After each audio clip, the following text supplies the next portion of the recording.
ये कहानी है एक आदमी और उसकी 3 बेटियों की है। उसकी बीवी कुछ साल पहले वफात पा चुकी थी।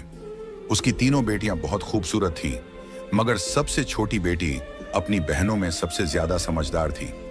उसका नाम ज़ैनब था। करमदीन अपनी तीनों बेटियों से बहुत प्यार करता था। उसने कभी अपनी बेटियों को मां की कमी महसूस नहीं होने दी।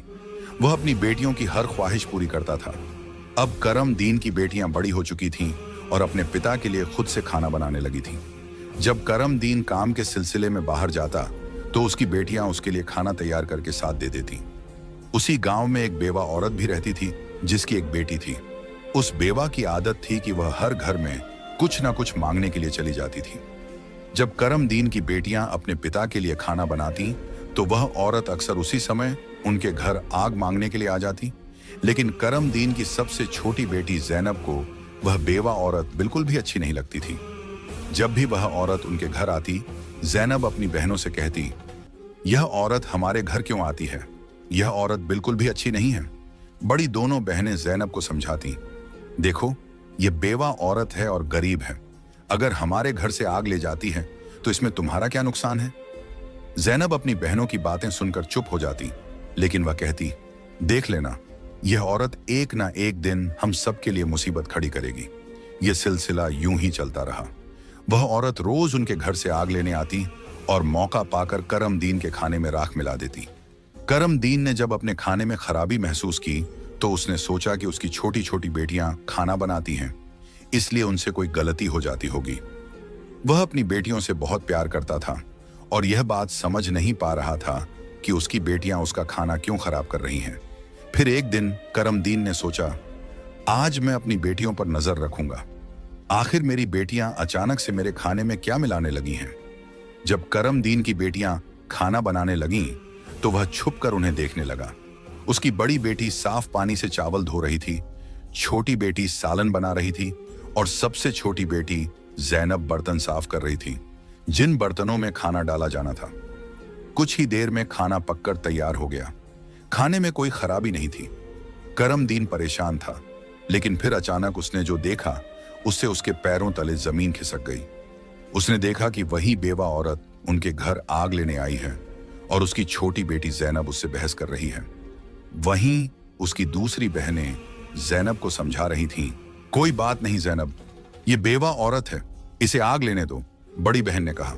लेकिन उस बेवा औरत ने आग लेने के बहाने नजरें बचाकर करमदीन के खाने में राख मिला दी और सारा खाना खराब कर दिया। यह देखकर करमदीन को बहुत गुस्सा आया। दूसरे दिन करमदीन ने उस बेवा औरत को अपने घर बुलाया और गुस्से में पूछा, तुम्हारी हिम्मत कैसे हुई मेरा खाना खराब करने की? वह औरत बड़ी नाटकीय अंदाज में करमदीन के पास आई और उसके सीने पर हाथ फेरते हुए कहने लगी, अरे, मैं तो यह देख रही थी कि तुम सच में अपनी बेटियों से प्यार करते हो या नहीं। खाना खराब होने पर तुम उन्हें डांटते हो या नहीं। लेकिन तुम तो बड़े अच्छे इंसान निकले, अपनी बेटियों से बहुत प्यार करने वाले। तुमने तो मेरी चोरी फौरन पकड़ ली। अब मुझे यकीन हो गया है कि तुम अपनी बेटियों से बहुत प्यार करते हो। आइंदा ऐसा कुछ नहीं होगा। करमदीन उसकी बातों और उसके नाटक पर यकीन करने लगा, क्योंकि वह बेवा औरत खूबसूरत थी। करमदीन उसके व्यवहार से प्रभावित होकर कुछ भी कहने की बजाय उसे अपनी पत्नी बनाने का फैसला कर बैठा।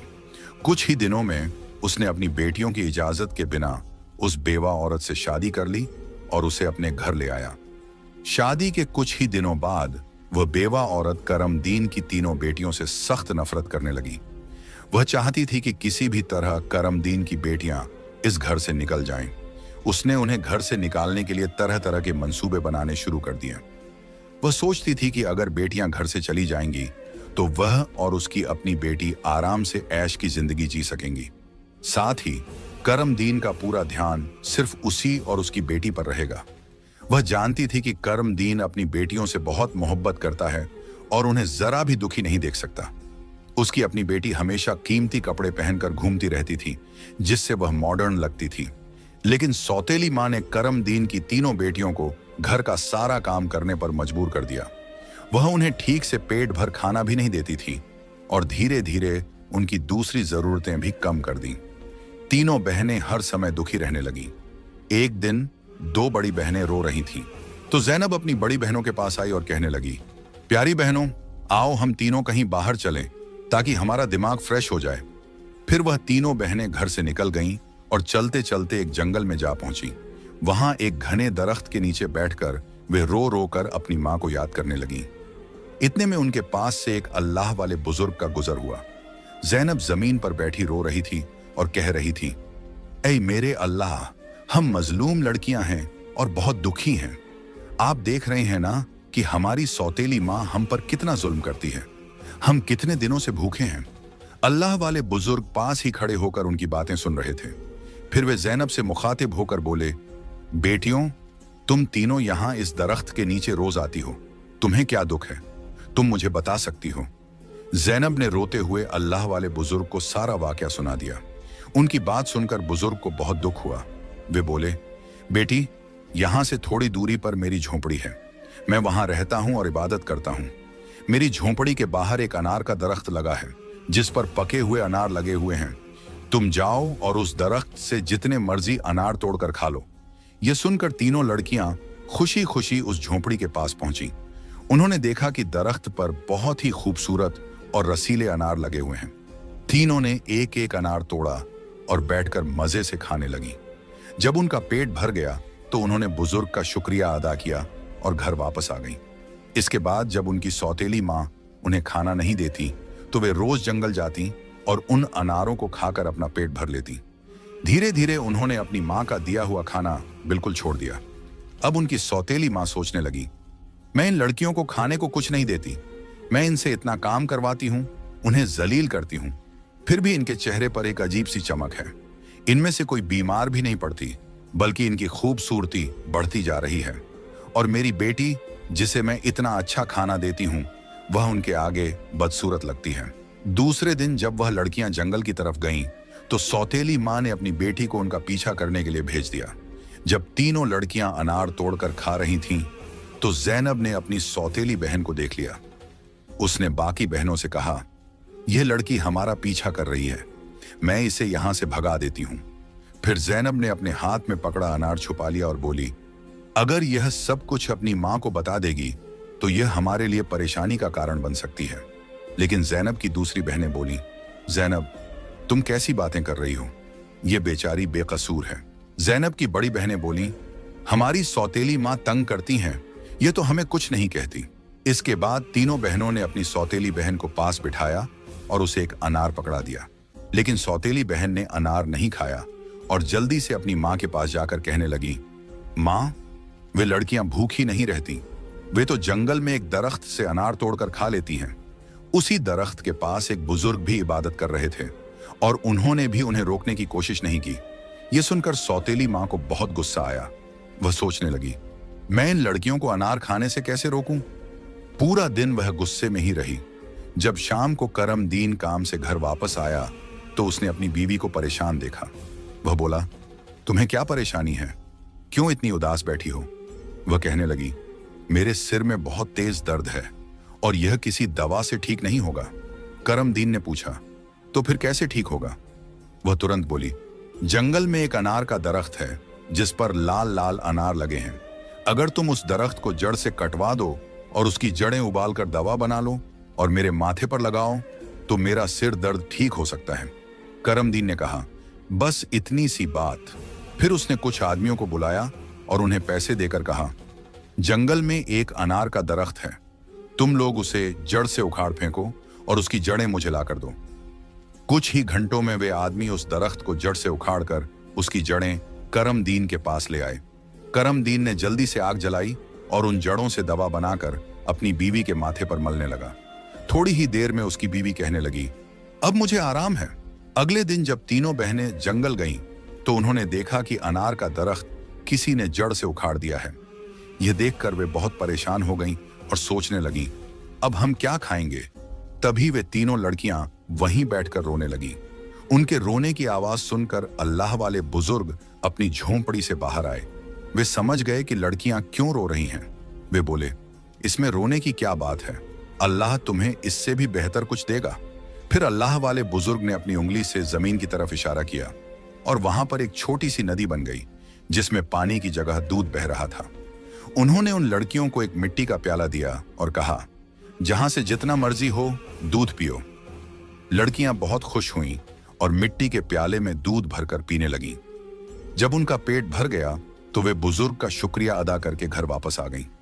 इसके बाद उनका रोज का यह मामूल हो गया कि वे तालाब के पास जाती और मिट्टी के प्याले में दूध भरकर पी लेती। उनकी सौतेली माँ उनकी सेहत देखकर हैरान थी। उसने अपनी बेटी को बुलाया और कहा, मैंने तो जंगल से अनार के दरख्त का नामो निशान मिटा दिया था, फिर भी इन लड़कियों की सेहत पर कोई असर नहीं पड़ा। मैं तो इन्हें पेट भर खाना भी नहीं देती। आखिर ये ऐसा क्या खा रही हैं जिससे इनकी सेहत इतनी अच्छी हो रही है? उसने अपनी बेटी से कहा, इनका पीछा करो और पता लगाओ कि ये क्या खाती हैं। लड़की फिर से अपनी बहनों का पीछा करते हुए जंगल में गई। जब तीनों मिट्टी के प्याले से दूध पी रही थीं, तो जैनब ने पीछे मुड़कर देखा। उसने अपनी सौतेली बहन को चुपचाप खड़ा देखकर बाकी बहनों से कहा, देखो ये लड़की फिर हमारा पीछा कर रही है। जैनब ने अपनी बहनों से कहा, तुम लोग जल्दी उठो और इसे यहां से भेजो, क्योंकि अगर इसने हमारे तालाब को देख लिया तो यह घर जाकर सब बता देगी और फिर घर में हंगामा खड़ा हो जाएगा। लेकिन जैनब की बड़ी बहनों ने उसे डांटते हुए कहा, तुम्हारा आखिर मसला क्या है? माना कि हमारी सौतेली माँ हम पर जुल्म करती है, लेकिन इसमें इस बेचारी का क्या कसूर? जैनब यह सुनकर चुप हो गई। इसके बाद तीनों ने अपनी सौतेली बहन को नदी के पास बिठाया और मिट्टी के प्याले में दूध भरकर उसे दिया। उस लड़की ने दूध पिया और जल्दी से अपनी माँ के पास पहुंचकर तालाब और दूध वाली पूरी बात बता दी। सौतेली माँ को यह सुनकर बहुत गुस्सा आया। उसने अपने गांव के कुछ आदमियों को बुलाया और कहा, तुम जितने पैसे चाहो मैं तुम्हें दूंगी, लेकिन तुम्हें जंगल में जाना होगा। वहां एक बुजुर्ग की झोंपड़ी और तालाब है। तुमने वो झोंपड़ी खत्म कर देनी है और तालाब में मिट्टी डाल देनी है। बदले में तुम्हें बहुत पैसा मिलेगा। कुछ ही देर में वे आदमी उसकी मर्जी के मुताबिक सब कुछ करके लौट आए। वह औरत अब बहुत खुश थी। अगले दिन जब तीनों बहनें जंगल में गईं, तो उन्होंने देखा कि वहां न तो तालाब है और न ही बुजुर्ग की झोंपड़ी। यह देखकर उन्हें पहाड़ जैसा दुख हुआ। वे वहीं बैठकर रोने लगीं और भूखी प्यासी अपने घर लौट आईं। उनकी सौतेली माँ यह देखकर बहुत सुकून महसूस कर रही थी। एक दिन वह फिर बीमारी का बहाना बनाकर लेट गई। शाम को जब करमदीन घर आया तो उसने अपनी बीवी को प्यार से कहा, चाहे मेरा सब कुछ बिक जाए, लेकिन मैं तुम्हें कुछ नहीं होने दूंगा। तुम्हारा इलाज सबसे अच्छे डॉक्टर से करवाऊंगा। लेकिन उसकी बीवी कुछ और ही चालें चल रही थी। उसने कहा, आपको इतना कुछ करने की जरूरत नहीं है। मेरी जिंदगी बचाने के लिए बस एक छोटा सा काम करो। करमदीन बोला, जल्दी बताओ क्या करना है, मैं वही करूंगा। उसकी बीवी बोली, तुम अपनी तीनों बेटियों का खून निकालकर मेरे हाथों और पैरों की हथेलियों पर मल दो, तभी मैं ठीक हो सकती हूं। यह सुनकर करमदीन की आंखों में आंसू आ गए, क्योंकि वह अपनी बेटियों से बेहद मोहब्बत करता था। वह चुपचाप कमरे से बाहर निकला और अपनी बेटियों को ढूंढने लगा, लेकिन बेटियां घर में नहीं थीं। वह परेशान होकर उन्हें ढूंढते ढूंढते कब्रिस्तान पहुंचा। वहां उसने देखा कि उसकी तीनों बेटियां अपनी मां की कब्र के पास बैठकर रो रही हैं। यह देखकर करमदीन का दिल कांप गया। एक तरफ उसकी बीवी की ख्वाहिश थी और दूसरी तरफ उसकी बेटियों की जिंदगी। करमदीन को समझ नहीं आ रहा था कि वह क्या करे। उसने सोचा कि उसकी बीवी उसकी बेटियों से कभी खुश नहीं होगी और उसकी बेटियां अपनी सौतेली मां के साथ खुश नहीं हैं। इसलिए उसने फैसला किया कि बेटियों को कहीं दूर ले जाएगा। उसने अपनी बेटियों को गले लगाया और कहा, ऐ बेटियों, तुम क्यों परेशान होती हो? मैं तुम्हें कहीं और ले चलता हूं। वह अपनी बेटियों को एक घने जंगल में ले गया। वहां उसने मिट्टी का चूल्हा बनाया और बेटियों को खाना बनाकर खिलाया। जब बेटियों ने पेट भरकर खाना खा लिया तो वे एक दरख्त के नीचे सो गईं। करमदीन ने अपनी बेटियों को वहीं सोते हुए छोड़ दिया और वहां से भाग गया। उसके दिल में यही ख्याल था कि कम से कम मेरी बेटियां जिंदा तो रहेंगी और अपनी सौतेली मां के जुल्म से बची रहेंगी। रास्ते में उसने एक हिरण का शिकार किया और उसका खून लेकर अपनी बीवी को दे दिया।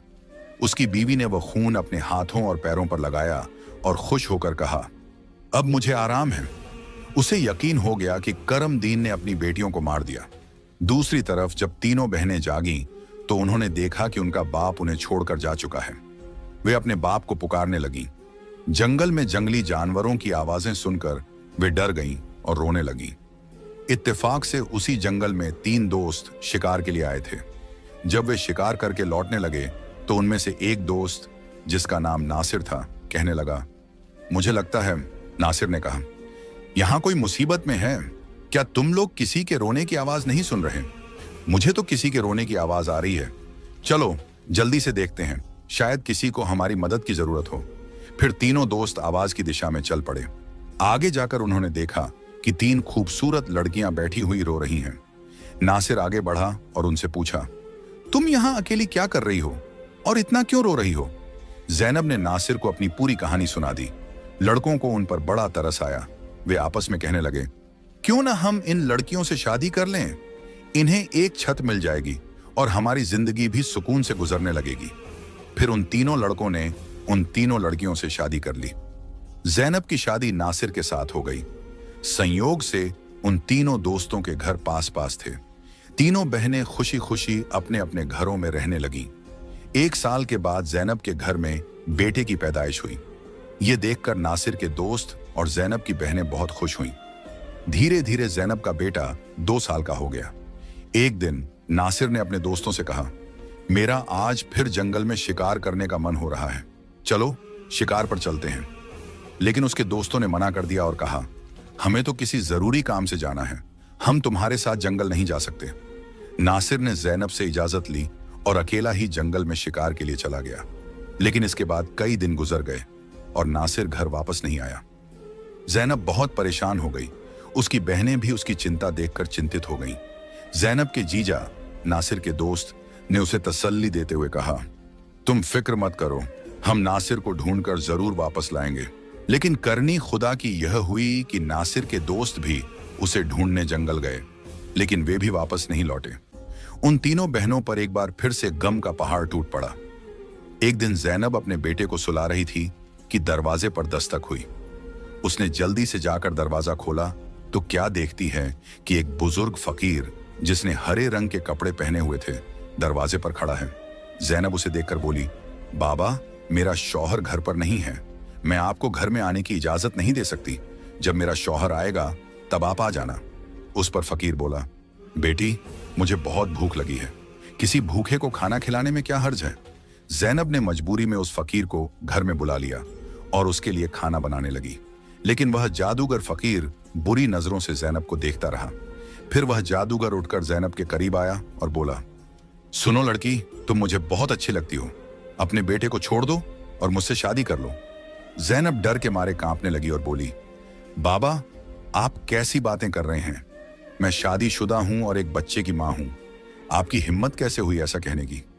यह सुनकर जादूगर फकीर को गुस्सा आ गया। उसने अपने जादू से जैनब को कुतिया बना दिया और उसके गले में रस्सी डालकर खींचते हुए ले जाने लगा। इधर जैनब का बेटा जोर जोर से रो रहा था। जैनब की बहनों ने जब उसके बेटे के रोने की आवाज सुनी तो वे भागती हुई उसके घर आईं। उन्होंने जल्दी से जैनब के बेटे को गले लगाया और अपनी बहन को घर में ढूंढने लगी। लेकिन उन्हें जैनब कहीं नजर नहीं आई। उनकी सौतेली मां के बाद अब जैनब भी गायब हो चुकी थी। वक्त इसी तरह गुजरता रहा। अब जैनब को गुम हुए भी 14 साल का लंबा वक्त गुजर चुका था। इस दौरान जैनब का बेटा जवान हो चुका था। उसे उसकी दोनों खालाओं ने मिलकर पाला था। एक दिन जैनब की खालाओं ने उसे उसकी मां के बारे में सारी सच्चाई बताई। यह सुनकर वह बहुत परेशान हो गया और बोला, खाला, आज मैं अपने माँ बाप को जरूर ढूंढने जाऊंगा। उसकी खालाओं ने उसे समझाते हुए कहा, बेटा, जो होना था वह हो चुका, जिन्हें जाना था वे चले गए। अब हम तुम्हें नहीं खोना चाहती। हमारे शौहर भी जंगल गए थे और वे भी कभी वापस नहीं आए। अगर तुम भी चले गए तो हम किसके सहारे जीएंगी? लेकिन लड़के ने कहा, खाला, आप फिक्र मत कीजिए, मैं अपने बाप और बाकी सबको ढूंढकर वापस जरूर लाऊंगा। फिर वह लड़का जंगल की तरफ निकल पड़ा। कई दिनों तक जंगल में इधर उधर भटकता रहा, लेकिन उसे कुछ समझ नहीं आया कि वह अपने माँ बाप को कहाँ ढूंढे। इसी तरह तलाश करते करते वह एक ऐसे इलाके में पहुंचा जो पूरी तरह पत्थरों का इलाका था। वहां उसने पत्थर की इमारतें देखीं और एक खूबसूरत छोटा सा पत्थर का घर देखा।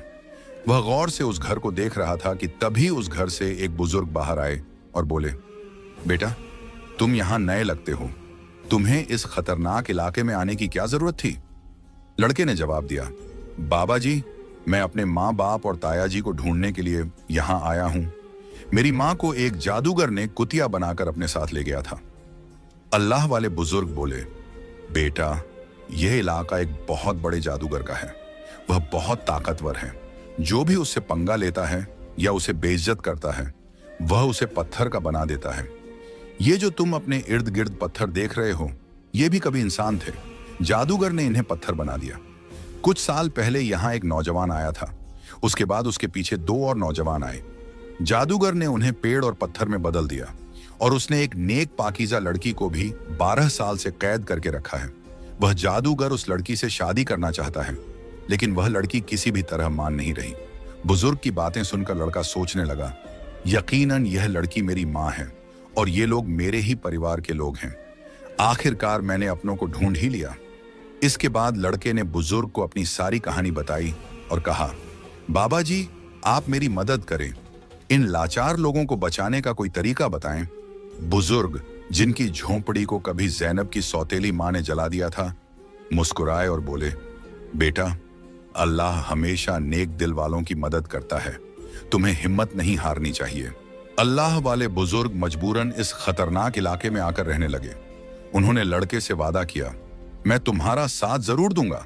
बुजुर्ग सोचने लगे, क्या पता इस लड़के की मां को छुड़वाने से बाकी कैदियों को भी जादूगर की कैद से आजादी मिल जाए। बुजुर्ग ने बाकी गांव वालों को बताया, यह मेरा पोता है जो दूसरे गांव से मुझसे मिलने आया है।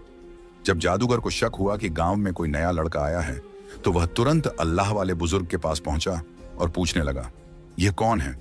बुजुर्ग ने जवाब दिया, यह मेरा पोता है। इस तरह जादूगर और लड़के की मुलाकात हुई। लड़का अपनी पहचान छुपाकर जादूगर से मिलने लगा। जादूगर ने लड़के को देखकर कहा, तुम बहुत समझदार लगते हो और अपने दादा की तरह नेक और मासूम हो। कल तुम मेरा एक काम करोगे। मैं तुम्हें एक इमारत में भेजूंगा जहां एक लड़की को मेरा पैगाम देना है। मैं उससे शादी करना चाहता हूं। लड़का समझ गया कि वह अपनी मां से मिलने जा रहा है। वह बहुत खुश हुआ और सोचने लगा कि वह अपनी मां के लिए फूल ले जाएगा। उसने योजना बनाई कि वक्त आने पर वह अपनी मां को पहचानने के लिए अपनी पहचान जाहिर करेगा। ज़ैनब की शादी के वक्त नासिर ने उसे एक अंगूठी दी थी जिस पर उसका नाम लिखा हुआ था। बाद में ज़ैनब ने वह अंगूठी अपने बेटे को पहना दी थी। सालों बाद वह अंगूठी बढ़ाकर दोबारा बनाई गई और लड़के ने अब भी वही अंगूठी पहनी हुई थी। अल्लाह वाले बुजुर्ग ने लड़के से कहा, अपनी अंगूठी को फूलों के गुलदस्ते में छुपा दो। जब तुम्हारी मां इसे देखेगी तो वह तुरंत तुम्हें पहचान लेगी। लेकिन यह काम आसान नहीं होगा। जादूगर ने ज़ैनब की निगरानी के लिए एक चौकीदार तैनात कर रखा है जो हर वक्त सख्ती से नजर रखता है। जादूगर अल्लाह वाले बुजुर्ग की बहुत इज्जत करता था और उनके पोते को नेक समझता था। उसने लड़के को गुलदस्ता देकर रोजाना ज़ैनब के पास भेजना शुरू कर दिया। लड़के की कम उम्र महज 14 साल की वजह से जादूगर को उस पर कोई शक नहीं हुआ। ज़ैनब को एक कमरे में कैद करके रखा गया था जहां किसी मर्द को जाने की इजाजत नहीं थी। लड़का रोजाना गुलदस्ता लेकर ज़ैनब के पास जाता और वहां जादूगर की एक दासी हमेशा ज़ैनब के साथ रहती। एक दिन किस्मत ने लड़के का साथ दिया। ऐसा मौका मिला जब कमरे में ज़ैनब के सिवा कोई नहीं था। लड़के ने जल्दी से अपनी उंगली से अंगूठी उतारी और फूलों के गुलदस्ते में छुपाकर ज़ैनब के कदमों में रख दिया। जैसे ही गुलदस्ता जमीन पर रखा, अंगूठी की आवाज हुई। ज़ैनब ने हैरानी से गुलदस्ता उठाया और फूलों में बंधी अंगूठी को पहचान लिया। यह वही अंगूठी थी जो उसने सालों पहले अपने बेटे को पहनाई थी। ज़ैनब की नजरें फौरन गुलदस्ता लाने वाले लड़के की तरफ उठीं। दोनों की नजरें मिलते ही हकीकत साफ हो गई। जादूगर ने ज़ैनब को कैद कर रखा था, लेकिन उसका बेटा अपनी मां को आजाद कराने का मंसूबा बनाने लगा। ज़ैनब ने जादूगर से शादी की रजामंदी जताई और उसकी ताकत का राज मालूम किया। जादूगर ने बताया कि उसकी जान एक तोते में है जो एक पिंजरे में बंद है और एक घने जंगल के दरख्त के नीचे सख्त पहरे में रखा गया है। ज़ैनब ने यह राज अपने बेटे को बताया, लेकिन उसे खतरे से बचाने के लिए जाने से मना किया। फिर भी बेटे ने अपनी मां को यकीन दिलाया कि वह कामयाब होकर लौटेगा। कई दिनों की मशक्कत के बाद वह जंगल में पहुंचा। एक मौका देखकर उसने तोते को पिंजरे से निकाल लिया और जादूगर की इमारत तक वापस ले आया। जादूगर उसे देखकर तोते की वापसी की भीख मांगने लगा। लड़के ने चालाकी से जादूगर से सभी कैदियों को आजाद करवाया। इसके बाद उसने तोते के पंख खींचे, जिससे जादूगर की ताकत खत्म हो गई। अंत में उसने तोते की गर्दन मरोड़ दी, जिससे जादूगर मर गया। लड़के ने अपनी मां ज़ैनब, पिता नासिर और बाकी सभी कैदियों को आजाद कराया। फिर वह सब अल्लाह वाले बुजुर्ग के पास पहुंचे। सबने बुजुर्ग का शुक्रिया अदा किया और अपने घर लौट आए।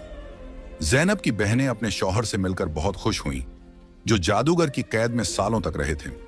उनके पिता, जो अपनी बेटियों को खोने के गम में डूबे थे, उन्हें सही सलामत देखकर खुशी से रोने लगे। उन्होंने बेटियों से माफी मांगी और बताया कि उनकी बीवी की साजिशों की वजह से यह सब हुआ। बेटियों ने अपने पिता को तसल्ली दी और कहा, हम अपनी जिंदगियों से खुश हैं। उनके पिता ने बताया कि उनकी सौतेली मां, जो उन पर जुल्म करती थी, एक गंदी बीमारी का शिकार होकर इस दुनिया से चली गई। इसके बाद सब ने खुशी और सुकून के साथ अपनी जिंदगी गुजारनी शुरू की।